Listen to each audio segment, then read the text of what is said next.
this U.S.-Israel merger is not what people are saying it is. It's in the news like crazy. This one right here, it's associated with the NDAA, the National Defense Authorization Act. It's something we do to get money into the Department of Defense.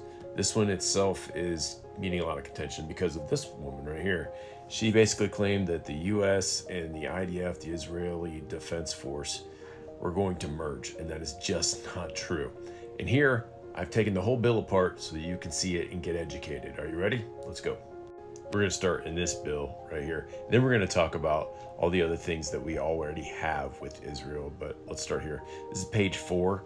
We start talking about Israeli subterranean cooperation. This is bunkers and tunnels, y'all. You're seeing this in Iran right now. This is how we blew up a bunch of bombs before, in March, April, and May. This one, it's already in place. It's in place to 2027. That's next year. They just extended it to 2029. You'll see that later.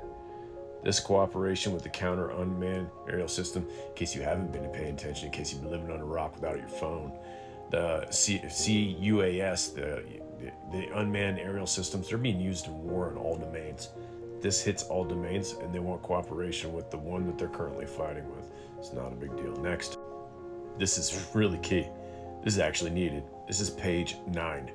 It says, hey, while we're dealing with Israel, we should probably appoint somebody to approve what we give them and what they give us, so that there's a point of contact. Pretty good. Cooperation, synchronizing cooperation events. And this is being specifically tied to our national defense research and development teams. You're going to see that later. Let's go to that next. Now we're on page 44. And this says right here that there'll be an operations technology working group. Now, if you've ever been a part of those, that's when everyone sits in the room and then they talk. Not too productive usually, but whatever. What do I know? I just did this for 20 years. Also, it's going to tie in later. This is tied to a lot of Missile Defense Agency stuff like the Iron Dome you guys hear about. Missile defense, kind of a big deal for everyone nowadays. And now we're on page 219.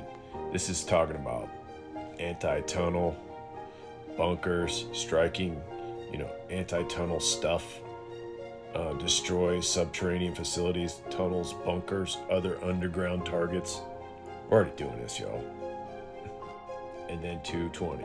This one is all warfighting domains for counter unmanned aerial system. This is drones, guys. Why wouldn't we want to share information that they have? Why wouldn't we want that information? If we're working in the same space, wouldn't it behoove us to actually work together on the space that we're fighting in? Just saying, that makes a lot of sense. Now let's go to what they already have. This is what they already have. Israel already gets this from the United States. Qualitative military edge. This keeps them top in the Middle East so that we don't have to go do the things that they're already doing. They can do stuff. Do they extend past what we want them to do? Yeah. I mean, they're their own thing. This memorandum of understanding through 2028, that's 2 years from now, spending $38 billion for specific primary use for IDF's purchase of top-of-the-line platforms, specifically the F-35. Now, if you're paying attention to politics on this, the F-35 is built in a lot of different states, so this is going to come up if you're doing voting, if you're educating yourself on that. The last thing is this one. Foreign military sales. It's not the last thing. They do defense contracting, but foreign military sales.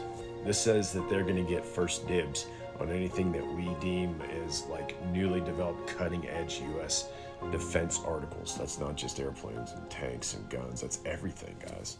So while everyone's blowing a gasket, trying to convince each other that we're going to somehow merge with the IDF, we're not. I mean, we've been fighting Iran because Iran says death to America and death to Israel.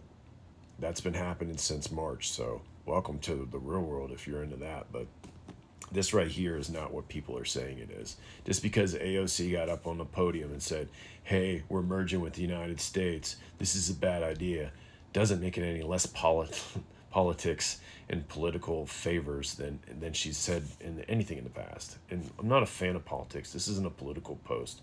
This is to educate people on what this actually is. This is a 5 to 7% raise for the military. This is renaming the Department of Defense to the Department of War. This is putting a lot of initiatives in place to include the gender thing that's going on. They're getting rid of a lot of that. And the biggest one for me, the biggest win, is there's a lot of pages, 505 to be exact, that state specifically what the national defense requires, like holistically. There's some things in there. They added that the military members should be able to bring their military or bring their guns, their privately owned guns on base. That's something new. There's some other things in there that are new. But guys, $1.15 trillion in a budget. This is the biggest budget ever because they're asking for everything that they need.